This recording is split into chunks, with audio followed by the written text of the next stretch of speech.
zaman ini kecuali mereka mengikut cara-cara dan formula yang berjaya menjadikan orang dulu itu berjaya dan juga mendapat keredaan Allah. Maknanya tidak akan menjadi soleh orang yang berada di akhir zaman ini. Kalau nak jadi soleh, dia kena ikut cara yang berjaya menjadikan orang dulu itu soleh. Siapa dia orang dulu yang soleh itu? Itulah yang disebut dengan salafus salih. Siapa dia salafus salih pula? Jumhur ulama meletakkan generasi salafus salih ini ialah mereka yang hidup 300 tahun selepas daripada hijrahnya Nabi sallallahu alaihi wasallam. Maksudnya bermula daripada tahun pertama hijrah Nabi sampai 300 tahun ataupun 3 kurun, zaman itulah yang dikenali dengan zaman salafus salih. Maknanya tabiat orang salih ialah kita nak tiru ialah tabiat Nabi sallallahu alaihi wasallam, tabiat sahabat radhiyallahu alaihim ajma'in. Ayat itulah tabiat yang disebut dengan tabiat tabi'in, orang yang mengikut Nabi dan mengikut sahabat. Dan tabiat iaitulah tabi'in, orang yang mengikut, generasi yang mengikut Nabi dan juga sahabat. Tuan-tuan muslimin muslimat rahimahullah, mungkin kita tertanya-tanya apa tabiat salafus salih yang menjadikan mereka benar-benar berjaya di atas muka bumi Allah subhanahu wa ta'ala. Lalu disebut lagi oleh Imam Al-Auza'i. Saya nak jadikan muqaddimah kepada kuliah kita pada pagi ini untuk memberi semangat dan perangsang, memberi kekuatan kepada kita. Tambah-tambah, iaitulah kita baru saja menyambut, iaitulah apa yang disebut dengan perayaan Aidul Fitri. Kita baru-baru ni juga selepas daripada sempurna sebulan kita berpuasa mencari ketakwaan daripada Allah subhanahu wa ta'ala. Iaitulah kata Imam Al-Auza'i, khamsu kana alaihinna Rasulullah sallallahu alaihi wasallam wattabi'ina lahu bi ihsan. Ada kaedah disebut oleh tok guru kita ni, dia kata ada 5 tabiat utama, iaitulah tabiat Nabi, tabiat sahabat dan tabiat tabi'in. Iaitulah yang disebut dengan tabiat salafus salih, yang menyebabkan mereka berjaya menjadi orang yang baik dan orang yang saleh di atas muka bumi Allah. Maknanya kalau kita juga nak menjadi orang yang berjaya dan hebat, kita kena hidupkan bagi jadi 5 tabiat ini jadi tabiat kita di atas muka bumi Allah subhanahu wa ta'ala. InsyaAllah kita juga akan menjadi orang yang saleh sama seperti generasi salafus saleh. Apa dia 5 tabiat tu? Saya nak sebut satu persatu tuan-tuan sebagai muqaddimah kepada kuliah kita pada pagi ini. Yang pertama sekali kata Imam Al-Auza'i, tabiat salafus salih yang menyebabkan mereka menjadi orang baik, iaitulah yang pertama luzumul jamaah. Apa makna luzumul jamaah? Maknanya ialah mereka sentiasa melazimi jamaah. Apa maksud pula melazimi jamaah? Melazimi jamaah ini membiasakan jamaah sehingga menjadi tabiat, menjadi satu kekuatan, menjadi istiqamah dan konsisten dengan jamaah di atas muka bumi Allah. Apa maksud melazimi jamaah dan jamaah ni maksud apa tuan-tuan? Saya rujuk dalam satu kitab, dia hurai ada 2 maksud tuan-tuan. Muslimin muslimat rahimahullah. Dua maksud itu, maksud yang pertama melazimi jamaah ialah kita istiqamah dan kekal dengan jamaatul muslimin, jamaah Islam, kumpulan yang benar-benar memperjuangkan agama Allah Subhanahu wa taala. Kerana Nabi sallallahu alaihi wasallam dan sahabat berjuang dalam bentuk jamaah, jamaah yang menghimpunkan seluruh, iaitulah para sahabat dan juga Nabi dalam satu kumpulan bangkit untuk memperjuangkan agama Allah. Maka hari ini pun kita kena jadi orang yang kalau nak selamat dan nak menjadi orang yang baik, kita tak boleh buat kerja seorang-seorang, tuan-tuan.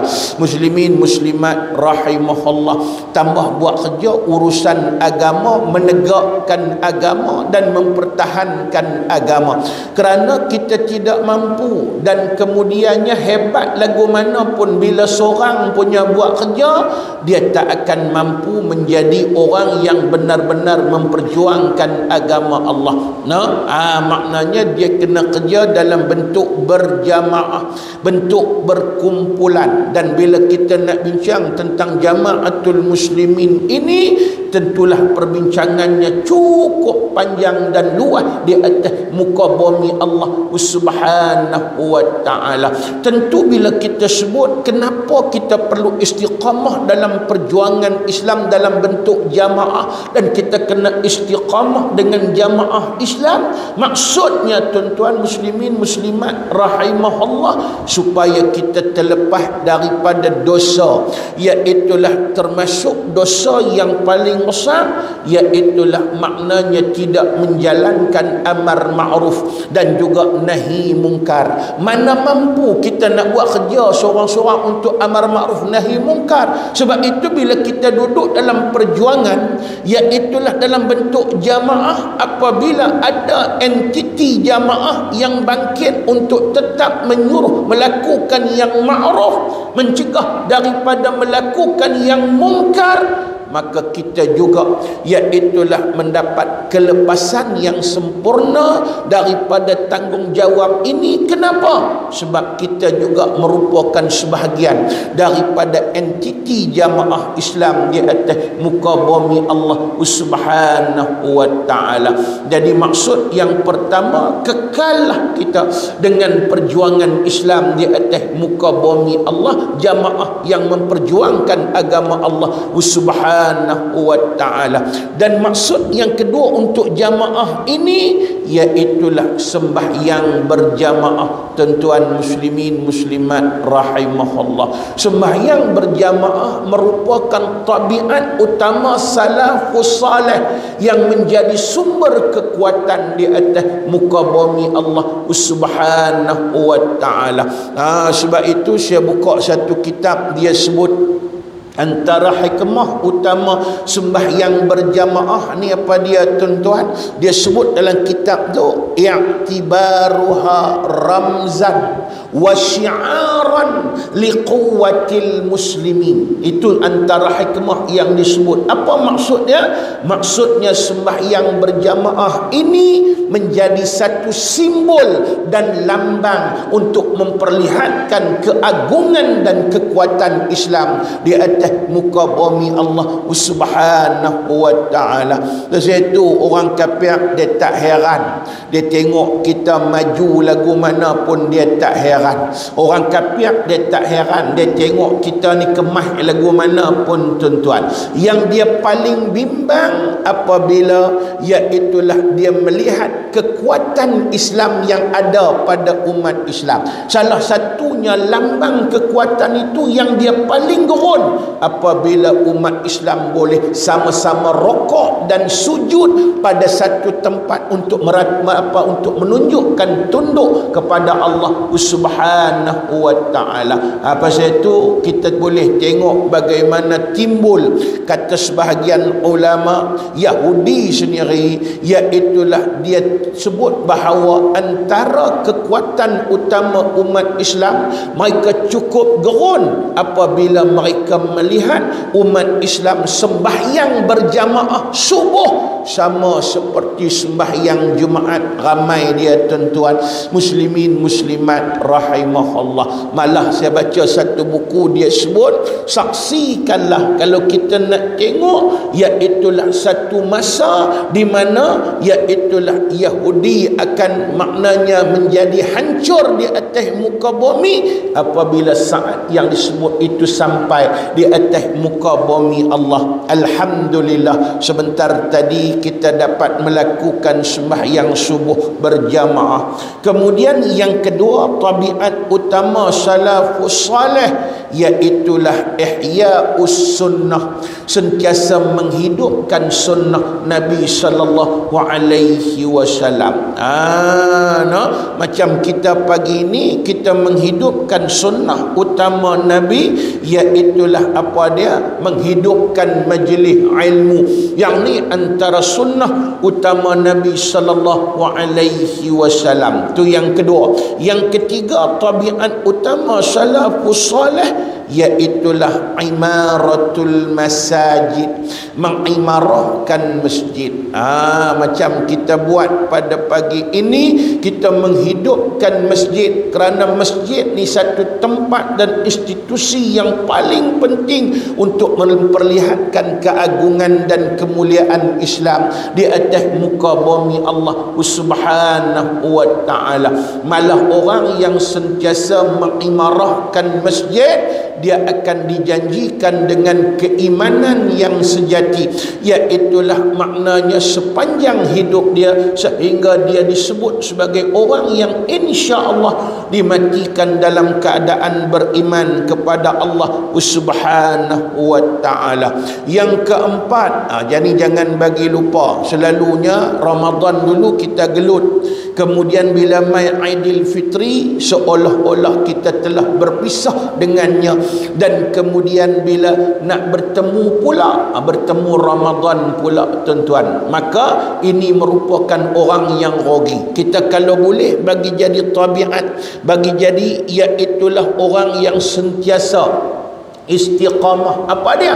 Yang keempatnya tabiat salafus salih, iaitulah tilawatul Quran. Sentiasa membaca Al-Quran, sentiasa tadabbur Al-Quran. Tu saya sebut tu, kita Ramadan kita gelut sungguh, lepas itu masuk raya seolah-olah kita berpisah terus dengan Ramadan. Nak bertemu pula dengan Quran bila? Ramadan pula. Tu pun pasal Ramadan ni diperingatkan kepada kita, bulan Ramadan ialah bulan turunnya Al-Quran. Kita pun gelut dengan Al-Quran, tapi habis Ramadan kita merupakan orang yang terpisah dengan Al-Quran. Itu merupakan satu kerugian yang paling besar di atas muka bumi Allah. Dan yang kelima, tabiat utama salafus salih, iaitulah wal jihadu fi sabilillah, dan berjihad sungguh-sungguh di jalan Allah Subhanahu wa ta'ala. Jihad ni makna apa? Sungguh-sungguh lah. Jihad tu pun makna bersungguh-sungguh, jahdun. Maknanya kita berjihad di jalan Allah ni, kita tegakkan Islam, kita buat kerja untuk kebangkitan Islam dan kesempurnaan Islam. Jangan buat kerja sambil lewah. Maknanya kita buat kerja sungguh-sungguh, kita kena serius. Malah inilah kerja utama kita tuan-tuan muslimin muslimat rahimahullah. Pasti ada juga orang dia sebut, iaitulah kerja menegakkan Islam ni, iaitulah satu kerja yang apa? Kerja sukarela. Ikut suka aku nak buat, kata mau buat.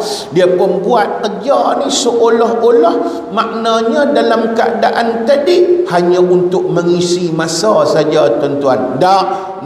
Dia tak boleh ada sifat dan pegangan macam tu. Yang paling penting kita kena letak kerja menegakkan Islam ini satu kerja yang wajib diletakkan di atas apa nama kita kata batu jemala kita, untuk kita jadikan diri kita sebagai orang yang benar-benar dirahmati dan diredai oleh Allah Subhanahu wa ta'ala. Maka kata Imam Al-Auza'i, sesiapa yang ada padanya 5 tabiat ini, insya-Allah ada padanya tabiat salafus salih, dan insya-Allah dia akan berjaya di dunia dan juga di akhirat Allah Subhanahu wa taala. Wallahu alam. Cukup sebagai muqaddimah. Kita sambung balik kitab yang kita duk mutalaah begitu lama di tempat ini. Mudah-mudahan kita sama-sama mendapat rahmat dan juga mendapat keridaan Allah Subhanahu wa taala.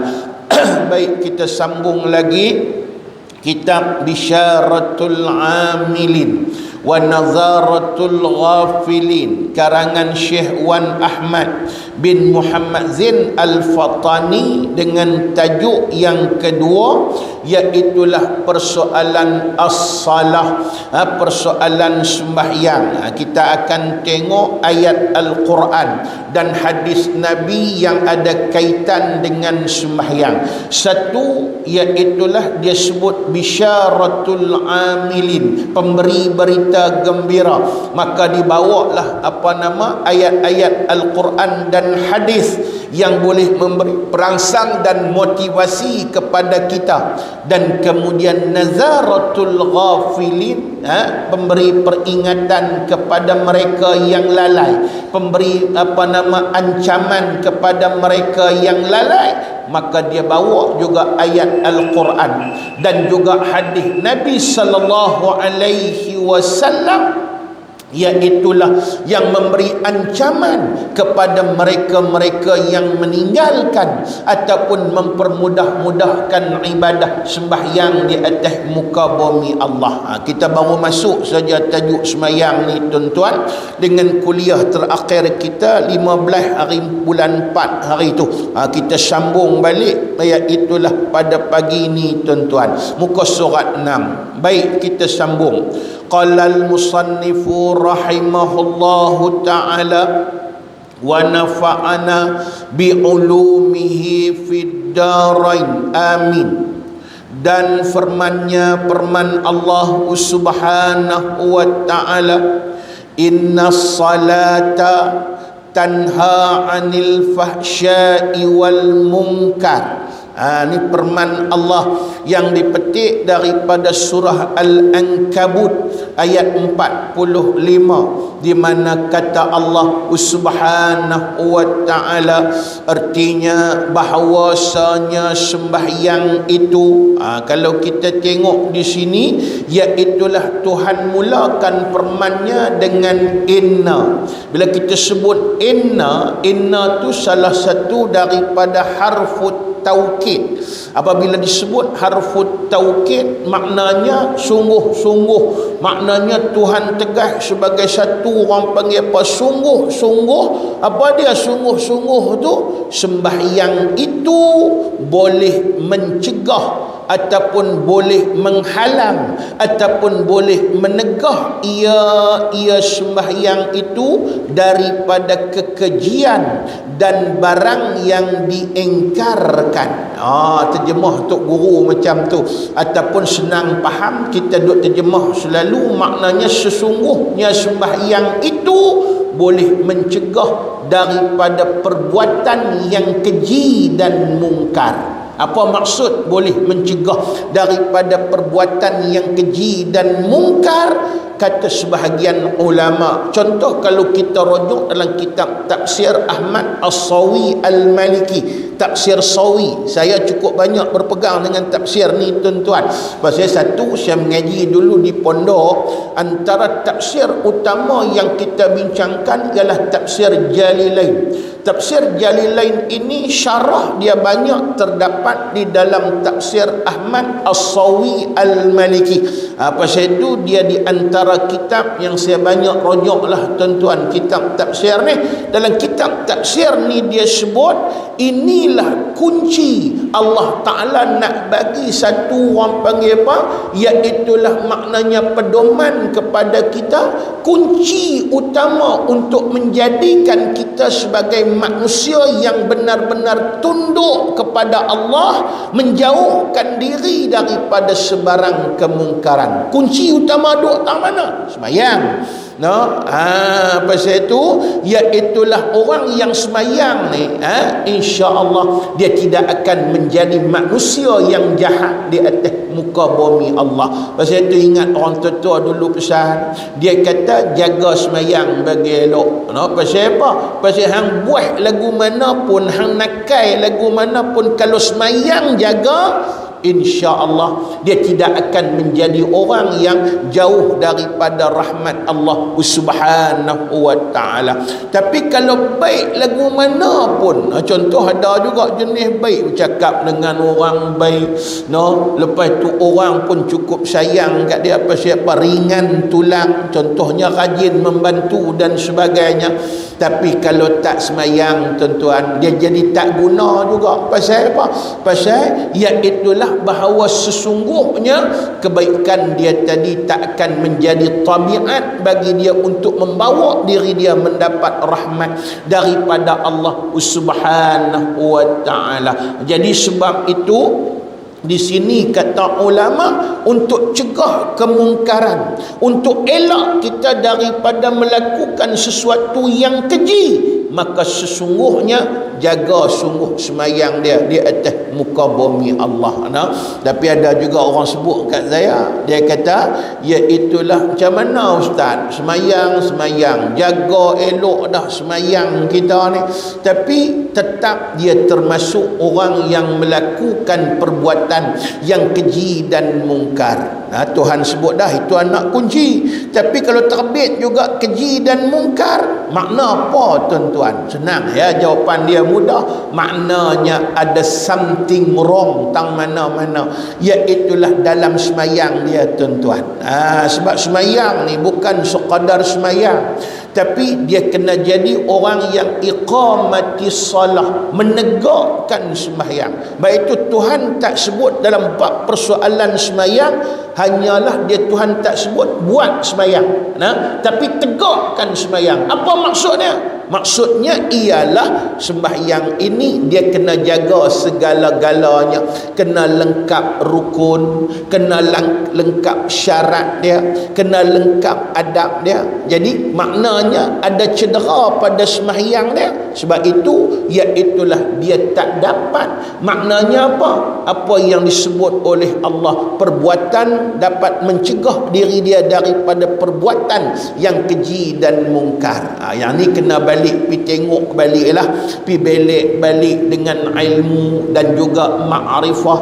Lepas tu cari tok-tok guru, suruh kita tengok tiup-tiup sembahyang kita tu, kita sembahyang tadi dari segi bacaan dia, daripada segi kesempurnaan dia dengan ilmu dia, cukup dak lengkap syarat dan rukun dia. Kita kena orang panggil apa, bedah lagu tu lah, postmortem lagu tu, insya-Allah kita akan dapat jawapan kenapa sembahyang kita tidak dapat mencegah daripada perbuatan yang keji dan mungkar. Sebab itu sembahyang yang paling utama dia sebut apa? Khusyuk. Khusyuk kenapa? Hadir hati sungguh pada Allah Subhanahu wa taala. Dan hadir hati ini dia disusuli dengan seluruh anggota tubuh ditumpukan untuk mencari bagaimana mendekatkan diri pada Allah Subhanahu wa taala. Pasal itu kalau kita tengok, nak cerita untuk kita faham, mungkin ada orang akan kata, dia kata saya jaga sungguh-sungguh dah, tapi sembahyang juga tidak dapat mencegah saya daripada perbuatan yang keji dan mungkar. Pasal apa? Mudah saja kita sebut dah tak sah. Maknanya walau hang jaga sungguh-sungguh pun ada kerosakan tang mana-mana, hang kena cari untuk kita ambil iktibar. Contohnya pernah berlaku seorang sahabat, dia semayang. Sambil dia semayang, tuan-tuan muslimin muslimat rahimahullah, dia itulah dia punya jari, hujung jari dia, hujung jari telunjuk dia duduk main janggut dia, tuan-tuan muslimin muslimat rahimahullah, sambil semayang ni. Ada orang kata batal tak semayang ustaz? Tak batal semayang. Pasal apa? Ni bergerak jari. Jari ialah anggota yang kecil. Anggota yang kecil bergerak banyak mana pun dalam sembahyang tidak membatalkan sembahyang, melainkan anggota yang besar. Macam contoh, kalau tangan dikirakan anggota yang besar. Pasal itu kalau contoh kita gatal, kita garu, ni dia, kita garu lebih daripada 3 kali berturut-turut, batal sembahyang dia tuan-tuan. Muslimin muslimat rahimahullah. Tapi kalau dia letak, lepas tu dia garu dengan anggota yang kecil, maknanya berpuluh kali pun tidak membatalkan sembahyang dia. Tetapi ingat, pergerakan tadi menjadikan ia lalai dalam sembahyang dia. Pasal itu bila dah sahabat ni sambil dia duk main, orang panggil apa, dia duk main janggut dia dengan hujung jari dia, tuan-tuan muslimin muslimat rahimahullah. Bila dia habis sembahyang, Rasulullah sallallahu alaihi wasallam kata kepada dia, sesungguhnya engkau lalai dalam sembahyang kamu menjadi orang yang tidak khusyuk kepada Allah Subhanahu wa taala. Sahabat ini kata balik pada Nabi sallallahu alaihi wasallam, dia kata, ya Rasulullah, mana kamu tahu aku tak khusyuk? Mana kamu tahu aku lalai kepada Allah Subhanahu wa taala? Sedangkan persoalan khusyuk, persoalan lalai itu merupakan pengetahuan tu hanya diketahui oleh Allah. Tuhan saja yang tahu kita ni lalai tak lalai. Macam saya kata kat tuan-tuan lah, contoh kamu tak lalai, kamu lalai dalam sembahyang kamu. Kamu tuan-tuan boleh kata balik pada saya, ustaz tahu tang mana? Betul lah. Kita bukan tahu orang tu lalai tak lalai. Dalam persoalan khusyuk tak khusyuk, itu dia dengan Allah Ta'ala. Sebab persoalan hati Tuhan saja yang tahu, manusia tak tahu. Sahabat ini kata pada Nabi sallallahu alaihi wasallam, lalu disebut oleh Nabi sallallahu alaihi wasallam, iaitulah jawapan yang hebat, menjadi pegangan bagi ulama-ulama fiqh untuk menunjukkan sifat khusyuk itu merupakan sifat terpenting dalam sembahyang. Dan maksud khusyuk itu diceritakan dengan bukan sekadar kita menjaga hati, menjaga seluruh anggota tubuh, dan anggota tubuh itulah memperlambangkan zahirnya, iaitulah maknanya lalai, maknanya bermula daripada menunjukkan ada hubung kait dengan batinnya lalai dalam sembahyang di atas muka bumi Allah. Contoh disebut oleh Nabi kata, lau khasha'at jawarihuhu la khasha'at batinuhu, iaitulah kalau, maknanya iaitulah khusyuknya hati kamu.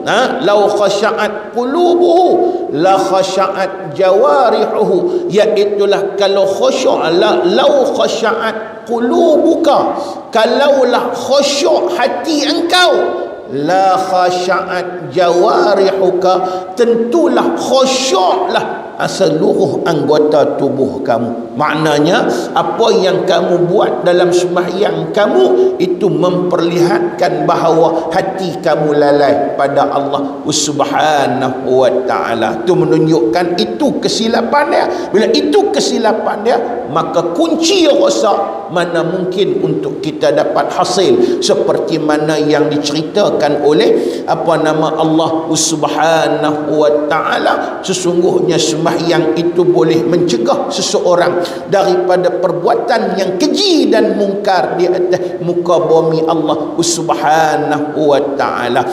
Jadi faham bagi elok ayat ni tuan-tuan. Pasal ada juga orang kata saya tak buat mungkar, saya tak buat perbuatan yang keji. Pasal apa? Walaupun dia buat mungkar dan walaupun dia buat perbuatan yang keji, tapi dia berasa macam tak buat. Pasal apa? Pasal dia kata saya semayang lah. Bila semayang boleh cegah perbuatan keji dan mungkar. Maknanya saya tak buat perbuatan keji dan mungkar. Padahal dia buat. Dia tak berasa macam dia buat tu perbuatan yang keji dan mungkar tuan-tuan. Muslimin muslimat rahimahullah, menunjukkan dia tak faham apa yang kita sebut tadi, iaitulah maknanya bila kita duk buat juga walaupun kita semayang, kita jadi jahat juga walaupun kita semayang. Maknanya apa? maknanya sembahyang kita tu ada rosak tang mana-mana tuan-tuan. No, yang paling penting kita seriau sembahyang kita itu tidak diterima oleh Allah Subhanahu wa taala. Sebab penerimaan sembahyang ni siapa pun tak tahu. Malaikat pun tak tahu tuan-tuan. Muslimin muslimat rahimahullah. Di situ ada riwayat sebut, no, kita sembahyang ni, kita sembahyang. Lepas tu hak yang amal sembahyang kita tu diangkat oleh malaikat. No, tembus langit yang pertama. Malaikat pun pujilah. Malaikat kata, bagus sungguh dia ni sembahyang berjamaah, sembahyang pun bagus, pasal tengok pasal amalan tu, dari segi amalan tu. Lepas tu lepas langit kedua, lepas langit ketiga, lepas langit keempat, lepas langit kelima, sampai kepada Allah Subhanahu wa taala. Bila sampai pada Allah, maka Tuhan kata, kembalikan amal ibadat sembahyang dia ini dengan penuh penghinaan pada dia. Maka malaikat buat turun balik. Lepas tu dihempuk hak semayang kita tu tuan-tuan ke muka kita, macam hempuk kain buruk ke muka tuan-tuan. Muslimin muslimat rahimahullah. Pasal apa? Pasal sembahyangnya tidak diterima oleh Allah Subhanahu wa taala. Wa na'udzubillah wal a'yazubillah. Tu kena postmortem balik. Kita kena rajin duk tengok setiap masa. Jangan duk berasa sembahyang kita ni okey dah tuan-tuan. Muslimin muslimat rahimahullah. Sebab amalan ni tidak ada manfaat kalau sekiranya tidak diterima oleh Allah. Malah orang yang beramal, apabila amal ibadat dia tidak diterima, dia akan lebih rugi daripada orang yang tidak beramal. Hak tidak beramal tentu dah kita tahu Tuhan tak terima pasal dia tak buat. Tapi hak kita buat ni tiba-tiba Tuhan tak terima, lagilah tuan-tuan. Muslimin muslimat rahimahullah, rugi pasal apa?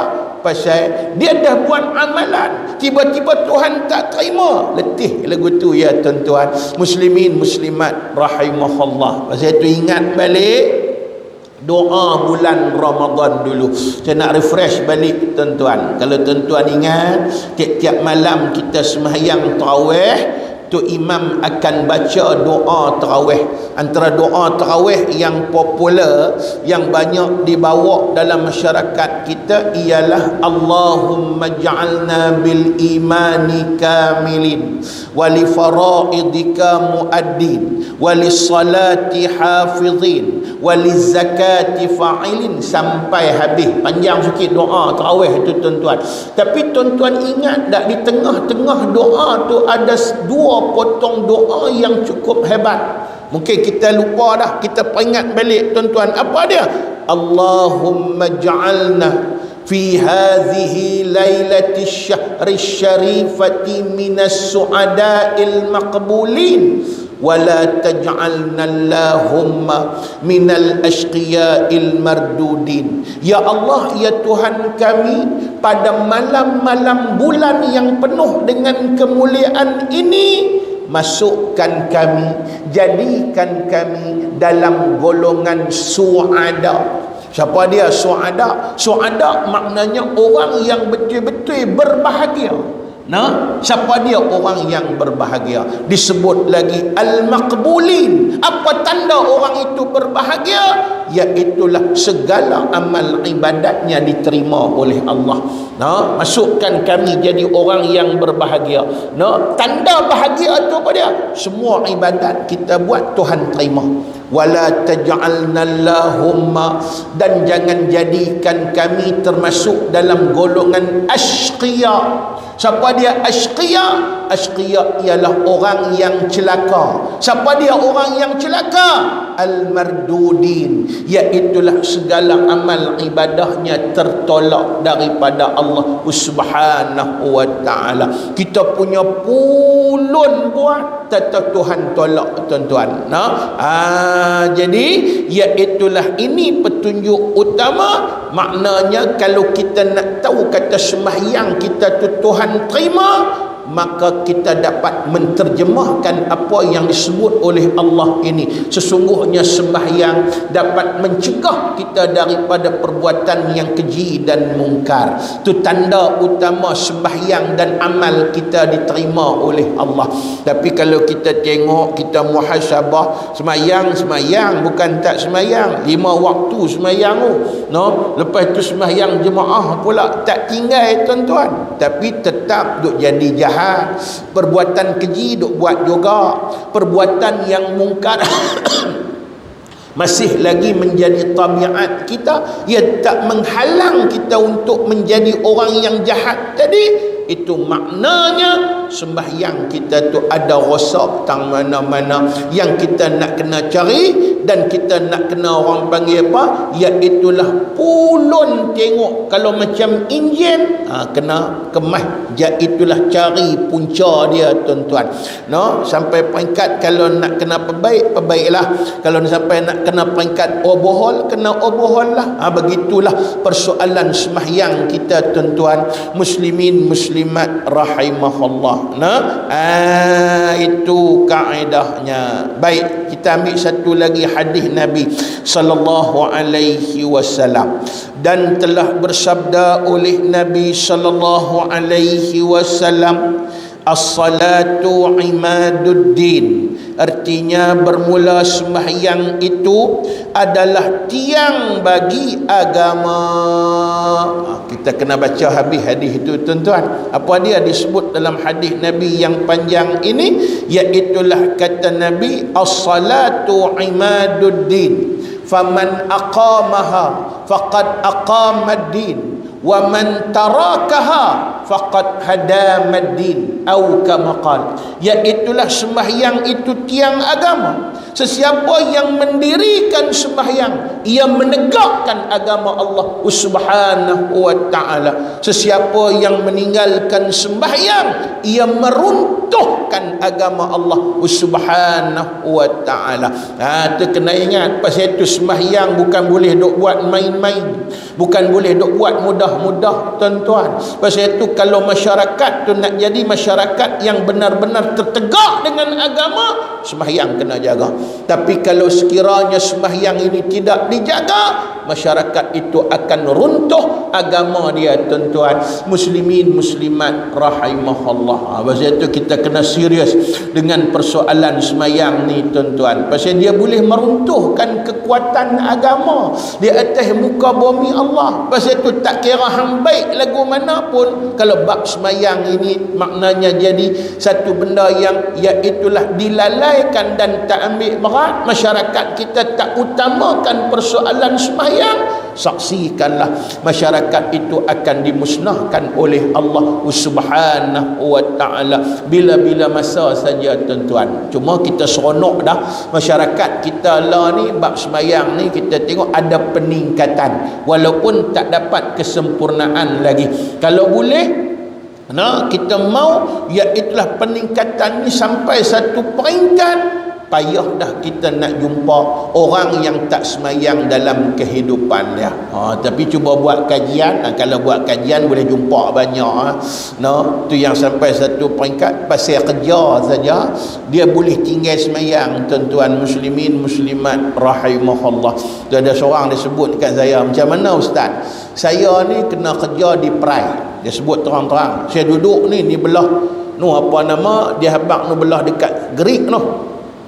Lepas tu iaitulah nak kena pergi kerja sana lah. Bila kerja sana van pergi ambil tu lebih kurang pukul 4 4:30 lagu tu lah. Lebih kurang tu van pergi ambil di sana. Pasal nak legal mai hantar ni Perai nak ambil banyak orang lagi tuan-tuan muslimin muslimat rahimahullah. Saya kata tak apalah yang pergi cerita lagu tu pasal apa. Tak, saya nak tanya ustaz, macam mana saya dalam suasana macam tu, saya nak kerja lagu tu, tentu subuh tinggal hari-hari.